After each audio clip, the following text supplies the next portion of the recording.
Hello Rabindranath గారు. Hi అండి నాగరాజ్ గారు. కల్కట్టా ఇన్సిడెంట్ ఇవాళ దేశం మొత్తం అంటే ఎంతవరకు వెళ్ళిపోతున్నారు అనంటే, ఒక న్యాయం చేయలేని పరిస్థితిలో దేశం ఉంది అనుకున్నప్పుడు ప్రతి ఒక్కరు బయటకొచ్చి నిరసన చేస్తున్నటువంటి పరిస్థితి చూస్తూ ఉన్నాం మనం. ఒక ఆడపిల్లకి ఇలా జరిగింది అనంటే చాలామంది జుగుప్సాకరమైనటువంటి ఇన్సిడెంట్ అది. సో ప్రతి ఒక్కరు దానికి సంబంధించినటువంటి విషయాల్లో తెలుసుకోవాల్సినటువంటి కోణాలు చాలా ఉన్నాయి. యాక్చువల్‌గా జరిగిందేంటి? అండ్ లీగల్‌గా ఏ విధంగా వెళ్ళొచ్చంటారు? ఎందుకంటే మీకు కొంత డేటా వస్తది. ఎంటైర్ సిస్టమ్ మీద యాజ్ అడ్వకేట్ మీకంటూ తెలుస్తాయి కాబట్టి అడుగుతూ ఉన్నాను. ఇది ఒక దురదృష్టకరమైన సంఘటనగా చెప్పుకోవచ్చు. భారతదేశంలో ఒక దురదృష్టకరమైన సంఘటన. ఈ సంఘటన మన ఆగస్ట్ 8 జరిగింది. ప్రతిరోజు చూస్తున్నాం, మీడియా కోడేకి వస్తుంది దీనికి సంబంధించింది. దీనికి సంబంధించి మన సుమన్ టీవీ తరపున కూడా ఆ బాధిత కుటుంబాలకి మనం ఒక శ్రద్ధాంజలి ఘటిస్తూ ఇలాంటి ఒక సంఘటన గురించి ఇలా మాట్లాడుకోవడం కూడా ఒక దురదృష్టకరం చెప్పుకోవచ్చు. ఒక న్యాయవాదిగా ఉంటూ నేను న్యాయ వ్యవస్థని క్వశ్చన్ చేసే పరిస్థితి రావడం కూడా, జరుగుతున్న సంఘటనలకి న్యాయ వ్యవస్థలో మార్పులు కూడా రావాలి. ఒక న్యాయవాదిగా ఈ రకంగా చెప్పడానికి నాకు ఎటువంటి సంశయం లేదు. ఎందుకంటే సంఘటన ఇంపార్టెంట్. చట్టభద్రత కల్పించినప్పుడు స్త్రీలకి మనం ఆటోమేటిక్గా వాటిని మనం క్వశ్చన్ చేసే అధికారం ఉంది. అసలు ఈ సంఘటన ఎలా జరిగింది? కోల్కతాలో ఆర్జేకర్ హాస్పిటల్ పేరు బాగా వినిపిస్తుంది. కలకత్తాలో అతి పురాతనమైన కాలేజ్, 1886లో ఏర్పాటైన కాలేజ్. గోవింద్ కర్ అన్న అతని పేరు మీదగా ఏర్పాటు చేసిన కాలేజ్. కొన్ని వందల బ్యాచ్లు బహుశా వెళ్ళుండొచ్చు. 1886 నుంచి ఇప్పుడు మనం 2024 అంటే కొన్ని వందల బ్యాచ్లు వెళ్ళున్నాయి ఈ కాలేజ్. కానీ పటిష్టమైనటువంటి ఒక భద్రతా వ్యవస్థ లేకపోవడం, ముఖ్యంగా మెడికో లీగల్స్ మీద, అంటే మెడికో లీగల్ కేసుల మీద కావచ్చు, మెడికోస్ మీద కావచ్చు, సరైన చట్ట భద్రత లేదు వాళ్ళకి. ఇప్పుడు ఈ సంఘటన యొక్క పూర్వపరాలను మనం పరిశీలించట్లేదు. కాస్త ఒకసారి రివిజన్ చేసుకుందాం. అసలు సంఘటన ఎలా జరిగింది, ఆ సంఘటన యొక్క పరిస్థితిని మనం గమనిస్తే తెలుస్తుంది మనకు. అసలు ప్రతి ఒక్కరు చర్చించుకుంటున్నారు ఈ విషయం మీద. అసలు సంఘటన ఎలా జరిగింది? ఆగస్టు 8వ తేదీ సరిగ్గా ఉదయం, అంటే తెల్లవారుజామున, అంటే ఆగస్టు 9వ తారీఖు ఉదయం 6 గంటల సమయంలో కొంతమంది మెడికో స్టూడెంట్స్, అక్కడ ఆఫీస్ సిబ్బంది బయటకు వస్తూ ఉంటే, ఆఫీస్ ఆడిటోరియం బయట, అంటే దాన్ని ఆడిటోరియం అంటాం కదా, ఒక సెమినార్ హాల్. ఆ సెమినార్ హాల్లో ఒక సగం నగ్నంగా ఉన్నటువంటి ఒక స్త్రీ యొక్క మృతదేహం కనిపించింది. అతి జుగుప్సాకరంగా ఉన్నటువంటి స్త్రీ శరీరం అది. అనేక కత్తిపోట్లు కలిగి ఉన్నాయి. కంటిలో రక్తం, నోటి నుంచి రక్తం, కళ్ళల్లో గాజు పెంకులు, అతి జుగుప్సాకరమైన హీన స్థితిలో ఒక దేహాన్ని గమనించినటువంటి ఆఫీస్ సిబ్బంది ఇమీడియట్గా ఇన్ఫార్మ్ చేశారు పోలీసులకి. పోలీసులు ఈ విషయాన్ని తెలిసి ఇమీడియట్గా రావడం, ఆ సంఘటనా స్థలాన్ని చేరుకోవడం, ఇమీడియట్గా కొద్ది గంటల్లోనే, అంటే సుమారుగా వాళ్ళు పరిశీలించుకుని 6 గంటలు ఆ ప్రాంతంలో పరిశీలిస్తే 11 గంటలు ఆ సమయంలో పేరెంట్స్ కన్ఫర్మ్ చేశారు. ఆమె ఆ కాలేజీ స్టూడెంట్. ఆమె ఒక మెడికో, అంటే ఆమె ఎంబీబీఎస్ కంప్లీట్ చేసి పీజీ చదువుతున్నటువంటి ఒక అండర్ గ్రాడ్యుయేట్, అంటే ట్రైనీ గ్రాడ్యుయేట్ చెప్పొచ్చు మన వాడికి. అంటే స్టడీ అవర్స్ చెప్తే ఆ పక్కన వాళ్ళ ఫ్రెండ్స్ చెప్తున్నారు, ఇది మనం సోషల్ మీడియాలో చూస్తుంటే 36 అవర్స్ అమ్మాయి పనిచేసిందట అదే కాలేజీలో, అంటే యాజ్ అ డ్యూటీ చేసిన తర్వాత తన హాస్టల్కి వెళ్ళడానికి సమయం లేదు. ఎందుకంటే అప్పటికే అర్ధరాత్రి దాటిపోయింది కాబట్టి అక్కడే భోజనం చేసి అక్కడే పడుకుంది ఆవిడ ఆడిటోరియంలోనే. అంటే అక్కడ వసతులు సరిగ్గా లేవు. అంటే ఈ ట్రైనీ డాక్టర్స్ ఉండడానికి సరిపోయేటువంటి వాళ్ళకి రూమ్స్ లేకపోవడం వల్ల అక్కడే నిద్రపోయింది రాత్రి. తెల్లవారుజాము 3 గంటలకి ఏ అవసరం మీద బయటకు వచ్చిందో తెలియదు. జరగాల్సిన దారుణ సంఘటన ఇప్పుడు ఉదయం 3 గంటల నుంచి 6 గంటల మధ్యలో జరిగిపోయింది. 11 గంటలకు ఇన్ఫార్మ్ చేశారు, 12 గంటలకు పేరెంట్స్ వచ్చారు. ఇది సూసైడ్ జరిగింది అని పోలీసులు ఫస్ట్ ఇన్ఫార్మ్ చేశారు. వాళ్ళ బంధువులు, అంటే అమ్మాయి తర బంధువులు, వాళ్ళు ఇమీడియట్గా చూసి దాన్ని కాదు, ఇది సూసైడ్గా లేదు, ఒంటి మీద చాలా కత్తిఘాట్లు ఉన్నాయి కాబట్టి ఇది మర్డర్ కేస్ అని సస్పెక్ట్ చేసి ఇమీడియట్గా మళ్ళీ పోలీసులు వాళ్ళకి కంప్లైంట్ చేసి ఇది సూసైడ్ కాదు, మళ్ళీ ఇన్వెస్టిగేషన్ చేయండి అని చెప్పి ఆ సెకండ్ స్టేజ్లో పోలీసులు ఇన్వెస్టిగేషన్ చేశారు, ఇది మర్డర్ కేసు అని. ఎప్పుడైతే గుర్తించారో 12 గంటలకి ఇమీడియట్గా, అంటే ప్రైమరీ ఇన్వెస్టిగేషన్ చేశారు. ప్రైమరీ ఇన్వెస్టిగేషన్లో ఏం తెలియంది, ఇమీడియట్గా ఆ సమయంలో ఉన్నటువంటి ఆఫీస్ సిబ్బంది అందరినీ కూడా ఇంటరాగేషన్ చేశారు. అయితే ఎక్కడైతే ఈ సంఘటన స్థలం జరిగిందో ఆ సంఘటన స్థలంలో వాళ్ళు ఒక బ్లూటూత్ని గమనించారు. ఒక విరిగిపోయినట్టు ఒక బ్లూటూత్ని చూశారు.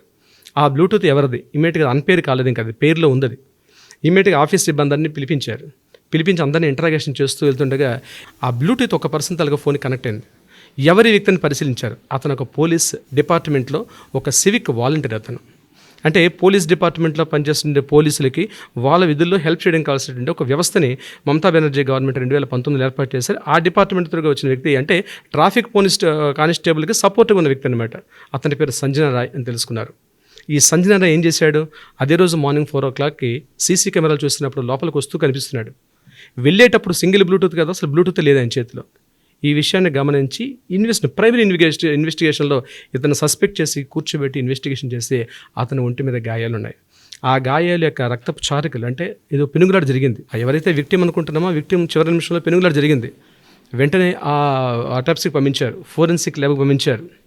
చేసినప్పుడు గోలలో ఏదైతే రక్తపు చారికలో ఏవైతే స్కిన్ ఎవిడెన్సెస్ ఉన్నాయో ఇతని శరీరంలో స్కిన్ ఎవిడెన్స్కి కలిసింది. ఇంతవరకు ఓకే, ఇది రెగ్యులర్ రేప్ కేసు అనుకుంటాం, కానీ జరిగిన విషయం వేరే ఒకటి. ఆ ఫొటోస్ బయటకు వచ్చాయి.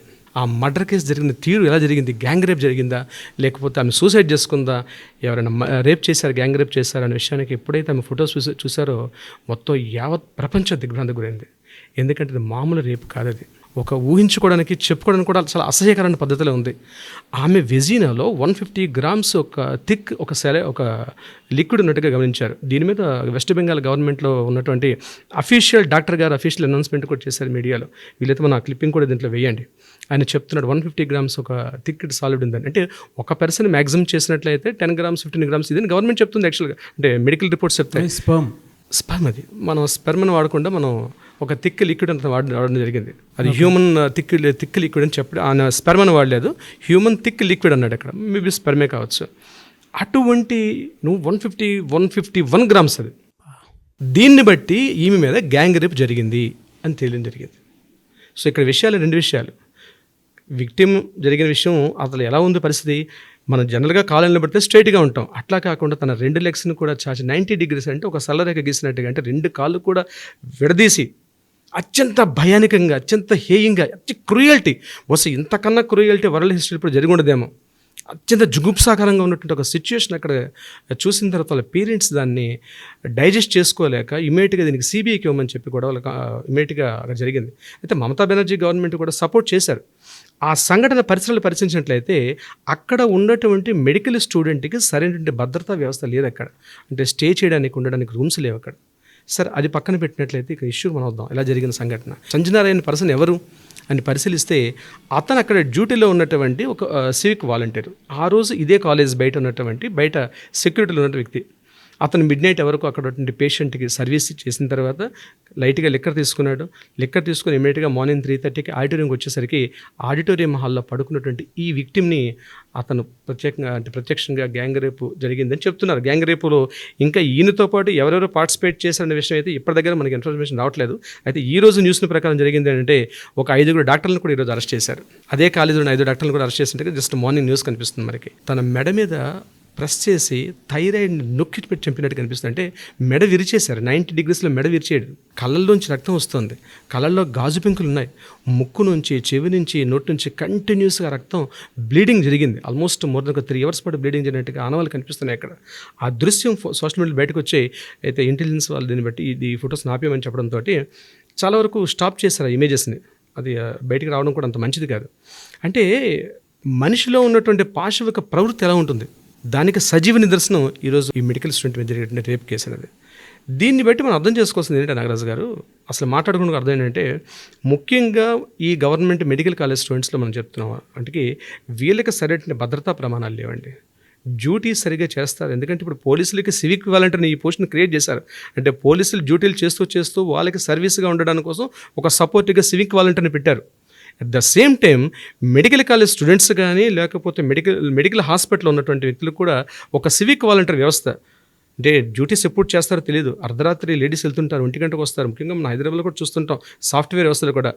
ఓన్లీ ఏదో షీ టీమ్స్ పెట్టాం అట్లని కాకుండా ఇలాంటి ఇన్సిడెంట్ చూస్తే చాలామందికి రక్షణ ఎక్కడుంది అనుకునేటువంటి భయం అయితే కలుగుతుందండి. ఒక దిశ చట్టం ఏదైతే మన రాష్ట్రంలో ఇంతకుముందు ఏర్పాటైందో, ఇంతకుముందు శంషాబాద్లో జరిగిన సంఘటన ఏదైతే జరిగింది ఇంతకుముందు, అటువంటి సంఘటన యావత్ ప్రపంచం నాట్ ఓన్లీ దేశం కాదండి, యావత్ ప్రపంచం కూడా ఈరోజు కలకత్తా వైపు చూస్తున్నటువంటి ఒక సంఘటన. ఇప్పటికైనా ఈ సంఘటన దృష్టిలో పెట్టుకొని ప్రభుత్వాల చట్టాల్లో మార్పులు జరగాలి. ముఖ్యంగా గవర్నమెంట్ సర్వీసులు చేస్తుంటే పోలీస్ డిపార్ట్మెంట్ కావచ్చు, వైద్య వృత్తున్న వాళ్ళు కావచ్చు, మన హైదరాబాద్ లాంటి సంస్థ companies software companies day and night work చేస్తుంటారు. వీళ్ళకి ముఖ్యంగా మహిళల భద్రతను దృష్టిలో పెట్టుకొని కొత్త చట్టాల రూపకల్పన జరగాల్సిన ఆవశ్యకత ఉంది. అంటే సపోర్టింగ్ అంటే కంటిన్యూ అవర్స్, అంటే more than 10 hours 12 hours 15 hours job చేసిన తర్వాత బయటకు వచ్చిన తర్వాత ఆ లేడీకి సరైన భద్రతా వ్యవస్థ, అంటే భద్రతా వ్యవస్థ కల్పించడమే కాదు, వీళ్ళకి సరైన చట్టాలు కావాలండి. ఇక్కడ ముఖ్యంగా యాక్ట్స్ జరగాలి. ఇప్పుడు విదేశాల్లో మనం దుబాయ్, ఇరాన్, ఇరాక్ చూస్తాం. అక్కడ బహిరంగంగా ఉరితీస్తారు, బహిరంగ వాళ్ళ అంగాలను కట్ చేస్తారు. ఆ చట్టాలు అట్లా ఉన్నాయి. ఎందుకంటే అవి బహిరంగంగా చూసినప్పుడు మరొకటి ఇటువంటి నేను చేయకూడదు అన్నటువంటి ఒక ఇన్సిడెంట్ జరుగుతుంది, బహిరంగంగా జరగాలి. ఇప్పుడు ఉరితీస్తారు, నేను చెప్పకూడదు కానీ నేవేదిగా ఉరితీసే కార్యక్రమం కూడా బహిరంగంగా ఉరితీయమంటాను. ఎందుకంటే ఇలాంటి తప్పు జరిగితే ఇలాంటి శిక్ష ఉంటుందని ఒక ప్రాణభయం కలగాలి. ఇంకొకటి ఇటువంటి సంఘటన చేయడం ఆలోచన కూడా కలిగించకూడదు వాడికి.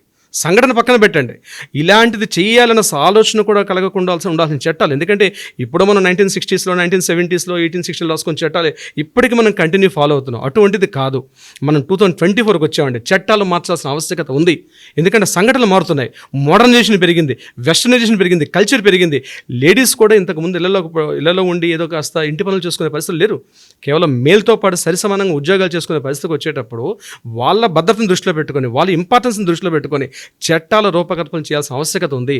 ఒక న్యాయవాదిగా నేను చెప్పేది ఏంటంటే డెఫినెట్గా జరగాలి. ఇవి ఏదైతే జరుగుతుందో దీని కంటిన్యూషన్లో ఏ మార్పు జరగాలని కోరుకుంటున్నాం. అంటే మార్పు ఎట్లా రావాలి అంటే ఏదో చట్టాలు కోర్టులోనే కాకుండా ప్రైమరీ ఎడ్యుకేషన్ లెవెల్ నుంచి కూడా ప్రతి స్కూల్ స్థాయి, కాలేజ్, ఇంటర్మీడియట్, హైయర్ ఎడ్యుకేషన్ ప్రతి స్థాయిలో కూడా ప్రతి కాలేజీలో కూడా మినిమం ప్రైమరీ లీగల్ రూల్స్, అంటే ఏం చేస్తే ఏ శిక్ష వస్తుంది, ఎలా ఉంటుందని ప్రైమరీ లీగల్ అవేర్నెస్ చేయాల్సిన బాధ్యత ఉంది. కేవలం కాలేజీలు, intermediate, high school level, degree college కాకుండా ఇది కేవలం ప్రభుత్వ ప్రైవేట్ సంస్థలే కాదండి.